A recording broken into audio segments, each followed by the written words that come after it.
Come have coffee with me. I wanted to share something with you real quick that I heard this weekend. The most important weapon that you have, that God has blessed you with, is your voice. That's right, your voice. Sometimes we try to fight with all these outside weapons and try to do things within ourselves. But God has blessed us with a voice that can speak for and against things in our life. It can fight for and fight against things that we face. I went through a time where I felt like I couldn't utter one word. I felt like I could not sing another song, and that was what I loved to do. I felt like I was dying inside, but I began to speak into my situation. I began to speak life into my life because I literally felt like I was dying. And when I began to speak those words of life and healing and restoration and all of this stuff, all this forgiveness, I realized that God was doing it for me. I just had to stand up and speak it out of my mouth.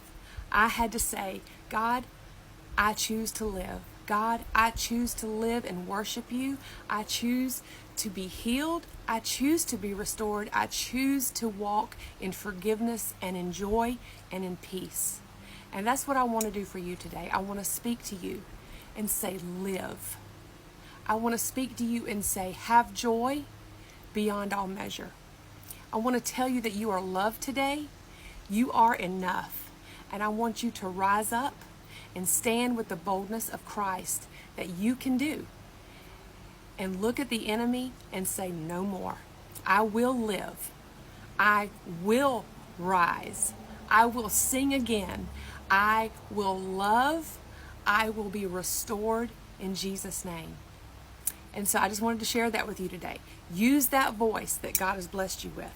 Speak over your children. Speak over your family. Speak over your situation, whatever you're going through. I know there are hard times that we face, whether it's in our marriages or in our jobs or in our health, whatever it is, speak to that mountain and tell it to be moved. And it will happen. It may not happen exactly the way you think it should. It may not turn out exactly the way you think it should have, but it could be so much better, and that's what God did in my life. God said, I'm going to bless you, but watch what I do. And so I just want to encourage you today, speak life. You are loved. I'm telling you now to rise up. God bless you. Love you.